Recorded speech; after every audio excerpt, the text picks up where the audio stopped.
Do you know your constitutional rights? Our founding fathers died to give every American citizen freedom of speech, due process, freedom of assembly, and the freedom to pursue life, liberty, and happiness. Rise, stand tall, be bold, and be grateful for your American heritage. This is the land of the free and the home of the brave, where everything is possible. And we are the people.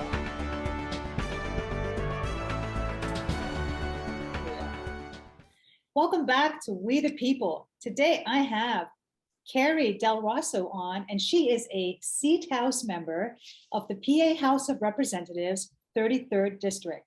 She is strong on faith and a pioneer for funding our students, not the system.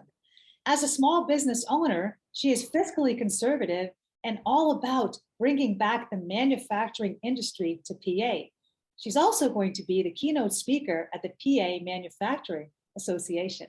She supports the energy and agricultural industries along with women and the importance of faith in the household. So welcome to the show, Carrie. Thank you for having me so much. Busy day, but here I am. So thank you very much. Well, the pleasure is all ours, and you are running for Lieutenant Governor of Pennsylvania. So we want to talk to you all about your campaign today. How is campaign going for you? It's busy, but it's going great. And right now, as a state House member, we are in budget season, and we have session through the end of the month. Hopefully we'll get the budget passed by the end of the month. But right now we are trying to do three things. And in my household, I'm budget and campaign and being a mom. So one of the most important things that exists in my world is my three children. So I'm sure. So what you said about faith, we have it in this household for sure.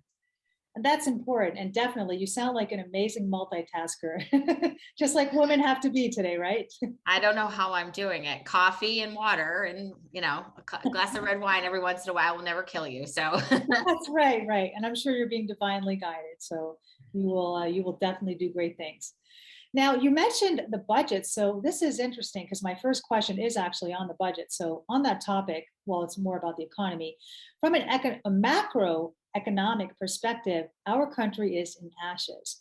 So inflation has been the highest since 1982. Just to read a few numbers off, food is up 7%, energy is up 27%, electricity 5%, general commodities over 3%, and gas is up over 200%.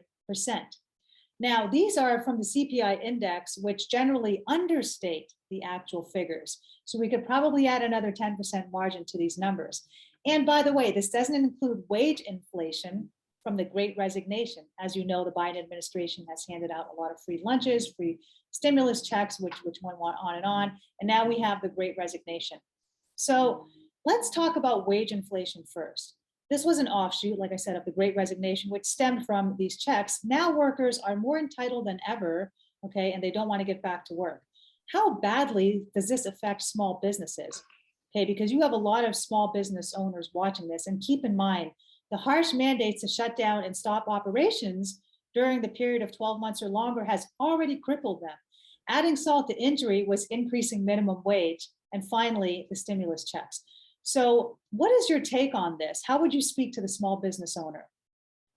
So right now, and I have small business owners in my district. Actually, one reached out yesterday to try to get me to come in and talk about the inflation and that they're seeing. Well, unfortunately, after all the shutdowns, it's all crept up on us. So what we're feeling right now is the supply chain not being as available, gas prices being very high. So the inflation of getting, moving product around is very hard, and it hits the small business owner, whether you're a restaurant or, you're manufacturing here in the state. What I'm hoping for is that most people recognize that, but at the same time, we don't want small businesses to go out of business. So I think right now, when we talk about the Pennsylvania budget, we talk about, having this enormous amount of stimulus money that came in, and what do we do with it? And everyone's asking for money right now. I mean, it's a great time to ask for money, but it's also a great time to preserve that money, because we're going to need it in the future. We're going to have a deficit with the unemployment because so many people were getting it. And I, as a state representative, people are coming into my office and they're applying for unemployment, and I'm asking them, like, do you need a job? Because we are in actually more of a workforce crisis right now, and a labor crisis, because we need workers to be at work. So it's a very interesting time. I won in 2020 my state house seat, so I've only been there for a very short amount of time, and we went into crisis mode immediately from the start of being in the office. So I've been witnessing this firsthand on the ground as a state representative. And that's what I bring, I think, to, the ticket I'm running with Senator Mastriano, who has been a joy to run with.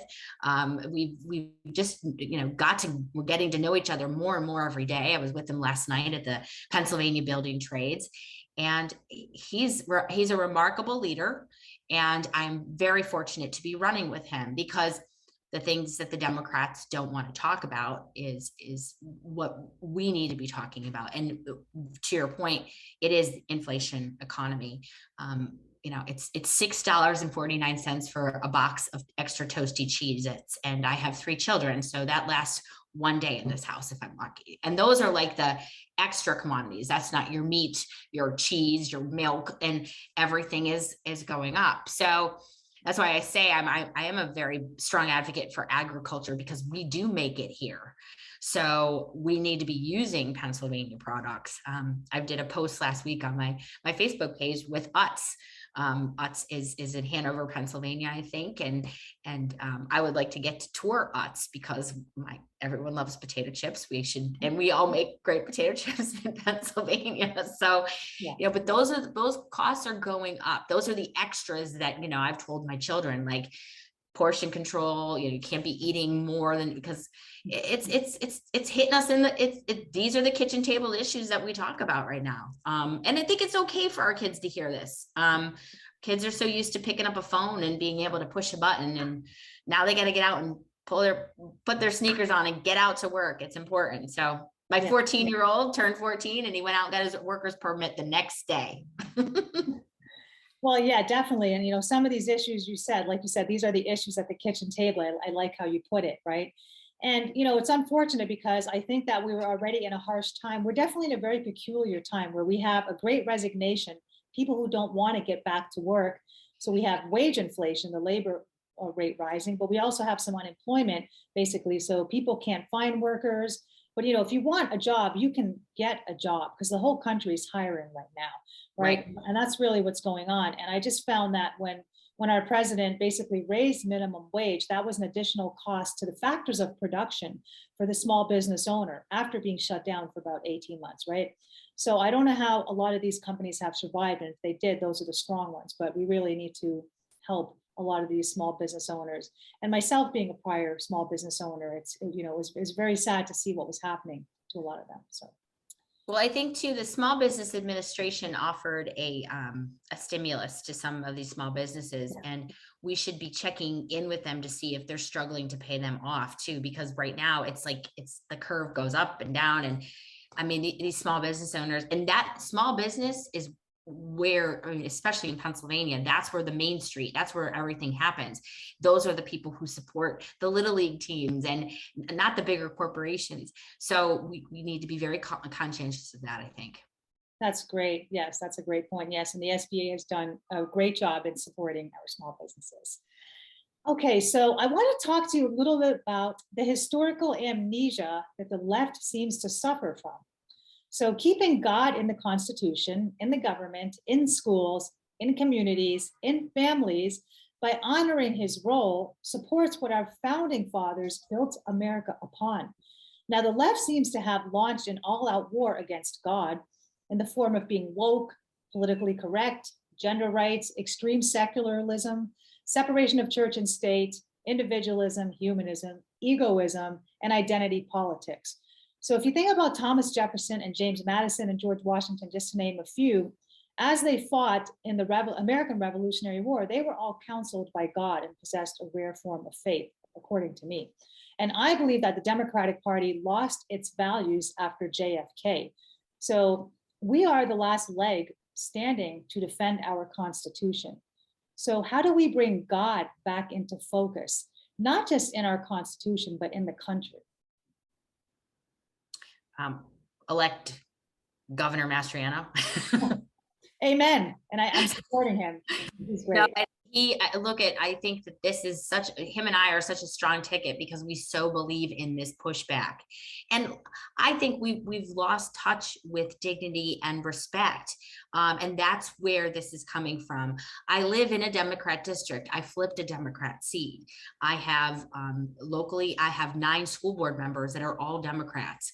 And I wear the R. I call it the Scarlet R because I am the pushback. I am the mom that speaks up, and I've been considered by this far left as a terrorist, right? I don't respect them. Well, they don't respect me.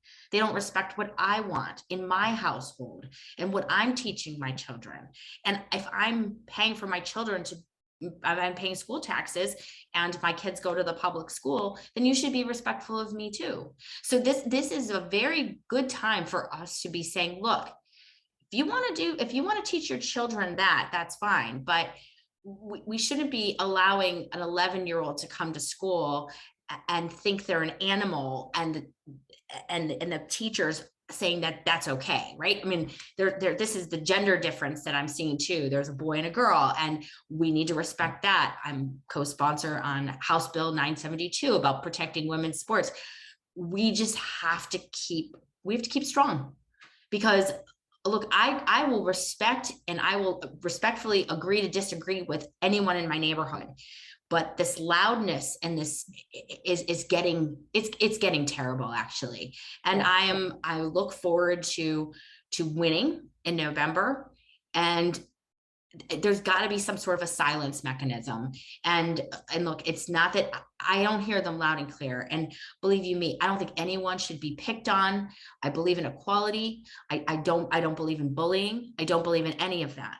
What I believe in is making sure that everyone has an opportunity, especially with schools, and everyone has an opportunity to have and with faith in schools.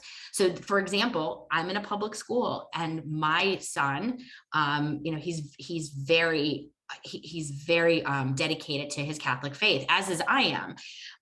And so at the school, every Friday morning, or every Friday morning, they were having a group, a prayer group. And it was in a public school, and it was more of a faith-based group. And it's an opt-in. And I applauded my school district for that, because at least it gives our kids the opportunity to have that. I mean, and we're not pushing it, because right now there's so much strife. Some kids wear masks to school, some kids don't. Like, we've divided our kids after this pandemic, or whatever you want to call it, and it's really it's an opportunity for us to kind of grab it back. Does that make sense? It definitely does. And you also mentioned discrimination, so this is really something that I believe the left purports, because this is a group of people who claim to be so open-minded, almost down to a fault. But if you don't agree with them, you're discriminated against. Oh, every day. Again, if you don't vote left, you're considered racist. So I've been called a white supremacist. I mean, it's just odd that if you don't agree, you are basically singled out and you are bullied. So the left does bully as well. And I was reading an article from Kurt Cameron, because he's a Christian and he's in Hollywood. And I grew up watching Growing Pains, in his show. And he said the same thing, right? These are the group of people who claim to be so open-minded that they accept everyone, but they don't. They cast out people, let's say like him in Hollywood, because he's not liberal and he doesn't support certain things that are against the Bible, right? Such as gay rights, or, a gender change, or this is all an identity crisis from the world, right? And Satan's having a field day. So, well, you're right. Like, look, I like, again, there's a respect issue. What you do in your household and in your rooftop, sure, be respectful. Like, but we've gotten beyond that, I think, in some of our neighborhoods, and it's not good. Yeah, it's violent. It's violent. Just like when they set America on fire in the summer of 2020, right? burning down. And then you know what? The emergency. Democrats on the far left, they applaud that. Right. They And applaud that. I'm talking And about then I, blowing up. Yeah. Sorry. right. And then I have people coming to me going, I'm afraid to go to downtown Pittsburgh. That's never been the case. Again, this pushback in Philadelphia, like, start enforcing the law. Start Right. enforcing the law. People are afraid to go into these cities anymore. They're getting carjacked. These are the things that the Democrats don't want to talk about. Right. I mean, they want to talk about putting an extra couple $billion here and there, and the Republicans aren't offering them or giving them any stimulus money that we're going to, keep it away. But meanwhile, they're not talking about the real bad issues that are actually happening in our state.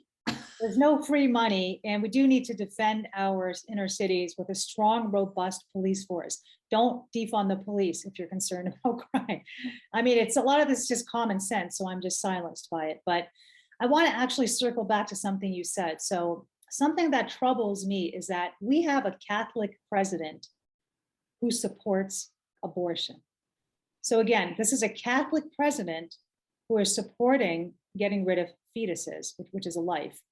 So I've just been silenced by this. I'm not even sure how to begin to assess this. So can you help me? So here, and as a woman and as a mother, people look to me and they, when I say, I'm pro-life, they say it's your body. Well, yes, it is my body. However, the left is allowing late-term abortions. They support this mentality that the baby's coming out of the birth canal and is allowed to. This is how, and Joe Biden of all people, Catholic raised in Scranton. I'm Catholic raised in Scranton. No, just that's not okay. We do need to make sure that our message is clear on this. But what's very unfortunate to me to hear is that there's such a divide, especially in the women, on that, and how anyone could make it be so forceful on that side. Again, I do have reservations on some things, but I think that we really need. This is going to be an interesting year too. I think is it the Dobbs Supreme Court case that is going to come out right now? Is that? I believe Yes. so. Yes. So, and then, to push back, put it back on the states. And I think you're going to see some interesting debates come up. And I think, again, we are for life. My daughter was born at 33 weeks. And something that, if that's what, the Biden Shapiro way is, that, and she wasn't breathing when my daughter came out of me too. I mean, she was born early. So it hits close to home with me mentally. I think to myself, they would have aborted her. And she's totally fine now. She's my 11-year-old daughter getting off the bus, going to camp. So I'm sure. Yeah. And yeah, just, wow. There's a lot to be said there. No, I understand. So like, you put it in perspective, right? Like, so I think that's something that, we just will continue to talk about, and we need to protect life. We need to protect the unborn. And it's very important from a woman's perspective. Right. And, and I think it's important also to protect our values, our godly values, right? And just basic human ethics and principles. Coming back down to that, we have strayed so far from human decency in this country. And I will blame it on the left. It's this extremism about being politically correct, about being woke, about the self. It's all about the selfie, selfism. It's all about me. So we've just become a selfish society because of all these things. So I think getting back to our biblical roots is super important. And one of the other things, is the freedom, right? We have medical freedom. I know we don't have time to talk about that on the show today, but it's certainly your medical freedoms, all these mandates, religious freedom, economic freedom, the government being replaced as God. Many of these people just view the government as their God, who they depend on financially.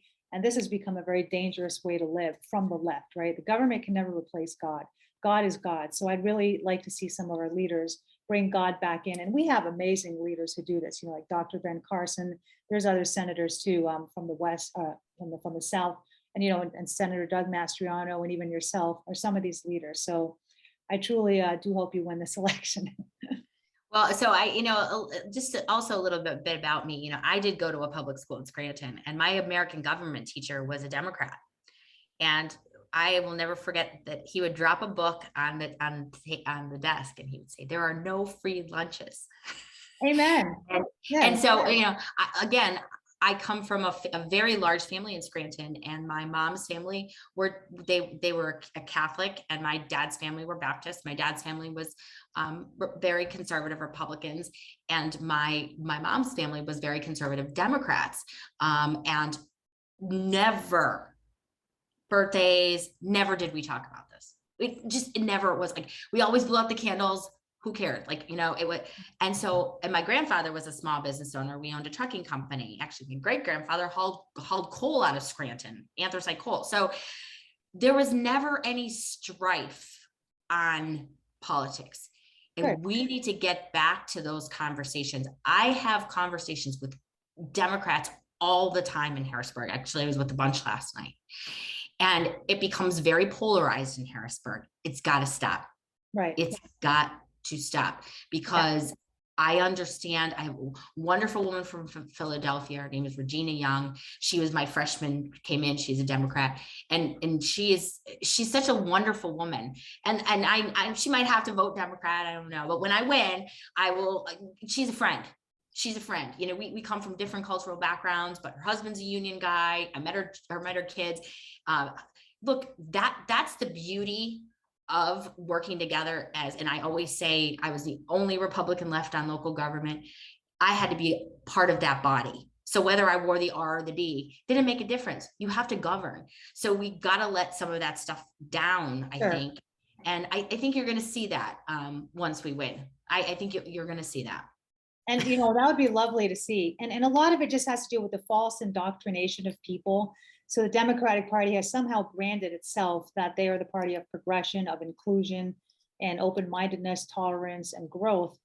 But, if you're promoting certain things, you're not really. And if you're violent, you're not really. And if you're not accepting other people who have different beliefs than you, you're not really. And if you're depending on the government to get ahead, you're not taking advantage of your God-given constitutional rights, you're not really. If you're not supporting freedom, you're not really progressive.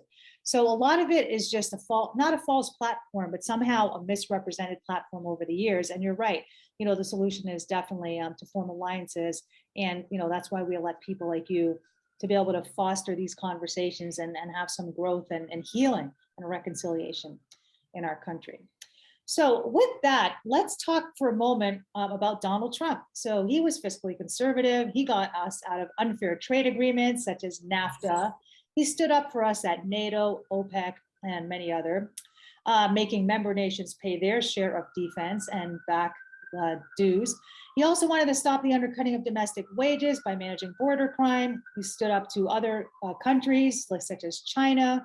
And he said, we will not defend any nation with our military if they want to repay us by restricting oil output. This is OPEC. And creating a perceived shortage of oil and raising oil prices for profit. So he basically wanted to protect the American worker and producer, which sounds like what you were saying a little bit about bringing jobs back home to Pennsylvania. So this is the manufacturing industry, the domestic production, in order to increase employment and GDP and then strengthen the American dollar. So what do you think of all that for Pennsylvania? Well, I think his policies were so right on. It's so unfortunate, because if he would have had another 4 years, he would have been able to follow through. That's politics, right? Like, it's unfortunate. Things don't move fast. And when you are governing at the top, you expect things to be legislated so you can move forward.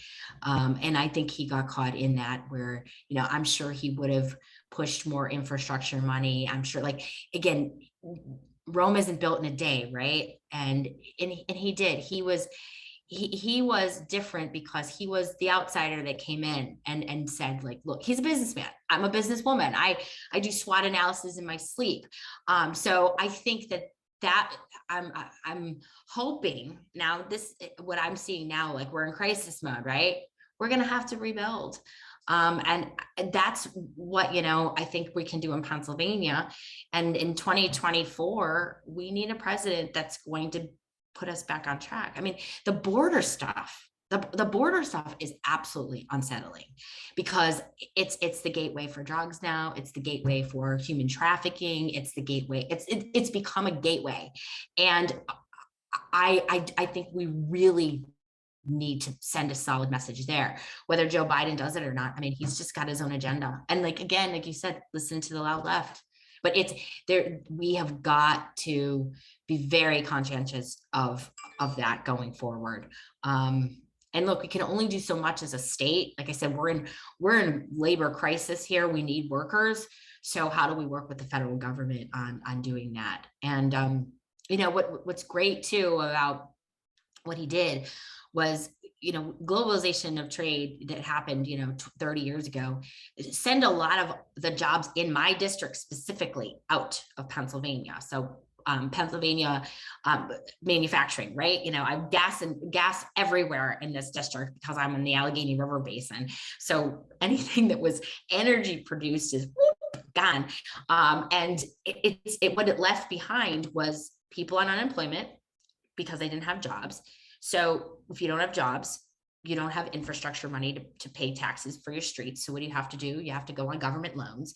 So it's like a vicious system that just started coming back. And so I noticed that on the ground. I hit 13,000 doors to notice that.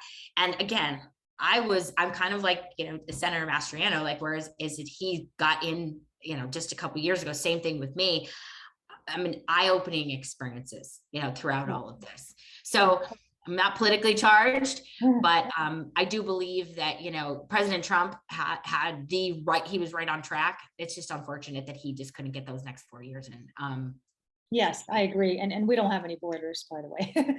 No, that this is it's been great, you know, to have him, and I hope he's well, I wrote a book dedicated to him, and I'm asking and hoping he comes back in 2024. But certainly, yeah, I like your fiscal conservatism, and you're right, it is a vicious cycle that would repeat itself when you're borrowing money to borrow money to borrow money, and it becomes very fiscal, I guess, liberal, if you will, right?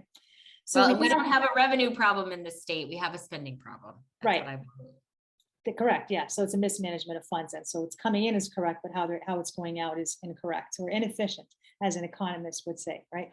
So you have about 60 seconds. Is there anything else you'd like to tell the voters before they vote on the general election voting day this November? So again, Carrie DelRosso, originally from Scranton, lives in Oakmont, Allegheny County, and I would hope that you can tell people about me. I'm Carrie DelRosso for Lieutenant Governor on Facebook, Carrie for PA, but Senator Mastriano is out in full-fledged. We are fundraising, Friends of Doug Mastriano, and we want to make sure that people know that we need votes, and we need your help. We need you to talk about what the Democrats don't want to talk about, and it's the economy and everything else that we talked about on this show today. So I thank you so much for having me and dealing with me in my crazy schedule. But it's been a pleasure. Yes, and so thank you, Carrie DelRosso, for coming on today. And again, make sure you guys check out her website to see what she's doing. Just follow her. She's doing a lot of great things in the community. We are praying and hoping and believing that she's going to win. And you can check out Senator Doug Mastriano for governor as well. They're running on the same ticket, doing great things for the community, state, and the country. So thank you everyone for watching, and please subscribe to us on YouTube to catch us next week.